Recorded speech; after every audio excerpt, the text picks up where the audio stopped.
Hi, welcome back to my channel. ನಾನಿವತ್ತು early pregnancy symptoms ಬಗ್ಗೆ ಮಾತಾಡ್ತಾ ಇದ್ದೀನಿ. ಒಬ್ಬೊಬ್ಬರಿಗೆ ಒಂದೊಂದು ಥರ ಇರುತ್ತೆ. ಕೆಲವೊಬ್ಬರಿಗೆ ಲಕ್ಷಣಗಳು ಕಾಣಿಸ್ಕೋಬಹುದು, ಇಲ್ಲ ಅಂದರೆ ಕಾಣಿಸ್ಕೊಳ್ದೇ ಇರ್ಬೋದು. ಅಂದರೆ ಮೋಸ್ಟ್ 80% ಕಾಣಿಸ್ಕೊಳ್ಳುತ್ತೆ. ಮೋಸ್ಟ್ ಸ್ಟ್ರಾಂಗ್ ಸಿಂಟಮ್ಸ್ ಅಂದರೆ ಪೀರಿಯಡ್ ಮಿಸ್ ಆಗೋದು, ನಾವು ಪೀರಿಯಡ್ ಆಗೋ ಟೈಮ್ಗೆ ಪೀರಿಯಡ್ ಆಗದೇ ಇರೋದು. ನೆಕ್ಸ್ಟ್ ಸಿಂಟಮ್ಸ್ ಮಾರ್ನಿಂಗ್ ಸಿಕ್ನೆಸ್ ಮತ್ತು ನಾಸಿಯಾ, ಅಂದರೆ ವಾಕರಿಕೆ ಬರೋ ಥರ ಆಗೋದು, ವಾಂತಿ ಆಗುತ್ತೆ. ಕೆಲವೊಬ್ಬರಿಗೆ ವಾಕರಿಕೆ ಬರುತ್ತೆ, ವಾಂತಿ ಬರಲ್ಲ. ಆಫ್ಟರ್ 6 ವೀಕ್ ನಿಮಗೆ ಕಾಣಿಸ್ಕೋಬೋದು, ಇಲ್ಲ 9th. ಕೆಲವೊಬ್ಬರಿಗೆ ವಾಕರಿಕೆ ವಾಂತಿ ಇರಲ್ಲ. ನನಗೂ ಆಫ್ಟರ್ 6th ವೀಕ್ಸ್ ನನಗೆ ವಾಮಿಟಿಂಗ್ ಮತ್ತು ವಾಕರಿಕೆ ಎಲ್ಲ ಬರೋಕ್ಕೆ ಸ್ಟಾರ್ಟ್ ಆಯಿತು. ಏನು ತಿಂದರೂ ವಾಮಿಟಿಂಗ್ ಆಗ್ತಿರುತ್ತೆ, ಹೊಟ್ಟೆಲಿ ಏನೂ ಉಳಿಯಲ್ಲ. 3 ಮಂತ್ಸ್ ಇದನ್ನು ಅನುಭವಿಸ್ಲೇಬೇಕು. ಇದು ಒಂದು ಸಿಂಟಮ್ಸ್. ಆ್ಯಂಡ್ ನೆಕ್ಸ್ಟ್ ಸಿಂಟಮ್ಸು ಹೊಟ್ಟೆ ಉಬ್ಬಿರೋ ಥರ ಕಾಣುತ್ತೆ. ಕೆಲವೊಬ್ಬ ಗರ್ಭಿಣಿ ಮಹಿಳೆಯರಿಗೆ ಈ ಥರ ಸಿಂಟಮ್ಸ್ ಕಾಣಲ್ಲ. ನನಗೂ ಹೊಟ್ಟೆ ಉಬ್ಬಿತ್ತು, ಹಾಗಾಗಿ ಇದೊಂದು ಕಾರಣ ನಾನು ಪ್ರೆಗ್ನೆನ್ಸಿ ಟೆಸ್ಟ್ ಮಾಡೋಕ್ಕೆ. ಆ್ಯಂಡ್ ನೆಕ್ಸ್ಟ್ ಸಿಂಟಮ್ಸ್ ತುಂಬ ಟಯರ್ಡ್ ಆಗ್ತೀರಾ. ಸ್ವಲ್ಪ ಓಡಾಡಿದ್ರು ತುಂಬ ಸುಸ್ತಾಗುತ್ತೆ. ಒಂದು ಸ್ವಲ್ಪ ಕೆಲಸನೂ ಮಾಡೋಕ್ಕಾಗಲ್ಲ. ಏನು ಈ ಥರ ಸುಸ್ತಾಗುತ್ತೆ ಅಂತ ನನಗೂ ಅನ್ನಿಸ್ತಿತ್ತು. ಏನಾದರೂ ಸ್ವಲ್ಪ ಪಾತ್ರೆ ತೊಳೆದ್ರು ಅದಕ್ಕೂ ಫುಲ್ ಸುಸ್ತಾಗ್ಬಿಡ್ತಿದ್ದೆ. ನೆಕ್ಸ್ಟು ಕಸ ಗುಡಿಸಿದ್ರೂ ಸೊಂಟ ನೋವೆಲ್ಲ ಬಂದುಬಿಡೋದು. ಆ ಥರ ಫುಲ್ ಟಯರ್ಡಾಗಿ ಹೋಗ್ತಿದ್ದೆ. ಈ ಥರ ಟಯರ್ಡ್ನೆಸ್ ಕಾಣುತ್ತೆ. ನೆಕ್ಸ್ಟ್ ಸಿಂಟಮ್ಸ್, ಆವಾಗವಾಗ ಯೂರಿನ್ ಪಾಸ್ ಮಾಡಲೇಬೇಕು.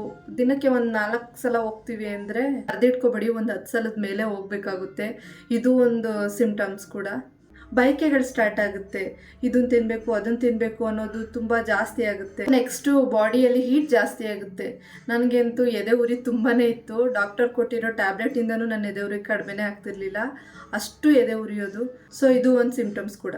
ನೆಕ್ಸ್ಟು ಕಾಲು ಸೆಳೆತ, ಕಾಲು ನೋವು ತುಂಬಾ ಇರುತ್ತೆ.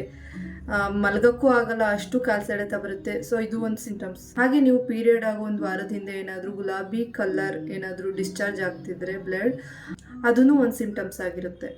ಹಾಗೆ ಏನಾದರೂ ಬ್ರೆಸ್ಟಲ್ಲಿ ಪೇಯ್ನ್ ಕಾಣಿಸ್ಕೊಂಡ್ರೆ ಇದು ಕೂಡ ಒಂದು ಸಿಂಟಮ್ಸ್. ಅದಕ್ಕೇನು ಭಯ ಪಡೋಕ್ಕೆ ಹೋಗಬೇಡಿ. ಹಾಗೆ ಪ್ರೆಗ್ನೆಂಟ್ ಆಗಿ 10 ಡೇಸ್ ಆಯಿತು, ಆಮೇಲೆ ಬ್ಲೀಡಿಂಗ್ ಆಗ್ತಿದೆ ಸ್ವಲ್ಪ ಸ್ವಲ್ಪ ಅಂದರೆ ಅದೇನು ತಲೆ ಕೆಡಿಸ್ಕೊಳ್ಳೋಕೆ ಹೋಗಬೇಡಿ. ಇದು ಒಂದು ಪ್ರೆಗ್ನೆನ್ಸಿಯ ಲಕ್ಷಣ ಆಗಿರುತ್ತೆ.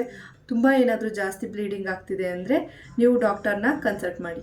ತಲೆ ಸುತ್ತು, ಮಾರ್ನಿಂಗ್ ಎದ್ದ ತಕ್ಷಣ ತಲೆ ತಿರುಗೋ ಥರ ಆಗ್ತಿದೆ ಅಂದರೆ ಇದು ಒಂದು ಸಿಂಟಮ್ಸ್. ಯಾಕೆಂದರೆ ತುಂಬ ವೀಕ್ ಆಗಿರ್ತೀವಿ, ತಲೆ ಸುತ್ತು ಕಾಮನಾಗಿ ಬಂದೇ ಬರುತ್ತೆ. ಫುಡ್ ಸ್ಮೆಲ್ಲಿಂದ ವಾಮಿಟ್ ಆಗುತ್ತೆ. ಏನಾದರೂ ತಿನ್ನೋಕೆ ಹೋದಾಗ ಸ್ಮೆಲ್ಗೆ ವಾಮಿಟ್ ಆಗಿಬಿಡೋದು, ಆ ಥರ ಆಗುತ್ತೆ. ಕೆಲವೊಬ್ಬರಿಗೆ ವಾಮಿಟಿಂಗ್ ಸೆನ್ಸೇಷನ್ನೇ ಇರಲ್ಲ, ಆದರೆ ನನಗಂತೂ ತುಂಬಾ ಇತ್ತು. ತುಂಬ ಜನಕ್ಕಿರುತ್ತೆ. ಸೊ ಇದರಿಂದ ಒಂದು 3 ತಿಂಗಳು ಏನೂ ತಿನ್ನೋಕ್ಕಾಗಲ್ಲ. ಆದಷ್ಟು ಸ್ವಲ್ಪ ಸ್ವಲ್ಪ ತಿನ್ನೋಕ್ಕೆ ಪ್ರಯತ್ನ ಪಡಿ. ವಾಮಿಟ್ ಆಗ್ತಿದೆ, ಅಯ್ಯೋ ಬೇಡಪ್ಪ ನನಗೆ ಅಂತ ಬಿಡೋಕ್ಕೆ ಹೋಗಬೇಡಿ. ಯಾಕೆ ಅಂದರೆ ಮಗುನ ಹೆಲ್ತ್ಗೆ, ನಿಮ್ಮ ಹೆಲ್ತ್ಗೆ ಆಮೇಲೆ ಪರಿಣಾಮ ಬೀಳಬಾರ್ದಲ್ಲ. ಆಗೋಷ್ಟು ತಿನ್ಕೊಂಡೋಗಿ. ನೆಕ್ಸ್ಟ್ ಸಿಂಟಮ್ಸು ತಲೆನೋವು. ಫಸ್ಟ್ 3 ತಿಂಗಳು ಹಾರ್ಮೋನ್ ಇಂಬ್ಯಾಲೆನ್ಸಿಂದ ತಲೆನೋವು ಇದ್ದೇ ಇರುತ್ತೆ. ನನಗೂ ತುಂಬಾ ಇತ್ತು ತಲೆನೋವು. ಅಂದರೆ ರಾತ್ರಿ ನಿದ್ದೆ ಮಾಡೋಕ್ಕೂ ಆಗ್ತಿರಲಿಲ್ಲ. ಮೇನ್ ರೀಸನ್ ತಲೆನೋವು ಮತ್ತು ಕಾಲು ಸೆಳೆತ. ಇದರಿಂದನೇ ಅರ್ಥ ನನಗೆ ನಿದ್ದೆ ಬರ್ತಿರ್ಲಿಲ್ಲ. ನೋಡಿದ್ರಲ್ಲ, ಈ ಥರ ನಿಮ್ಗೆ ಏನಾದರೂ ಸಿಂಟಮ್ಸ್ ಕಾಣ್ತಿದೆ ಅಂದರೆ ಕನ್ಫರ್ಮ್ ಮಾಡ್ಕೊಳ್ಳಿ ನೀವು ಪ್ರೆಗ್ನೆಂಟ್ ಆಗಿದ್ದೀರಾ ಅಂತ. ಕೆಲವೊಬ್ಬರಿಗೆ ಒಂದೊಂದು ಸಿಂಟಮ್ಸ್ ಇರಲ್ಲ, ಕೆಲವೊಬ್ಬರಿಗೆ ನಾನು ಹೇಳಿದ್ದ ಎಲ್ಲ ಸಿಂಟಮ್ಸು ಇರುತ್ತೆ.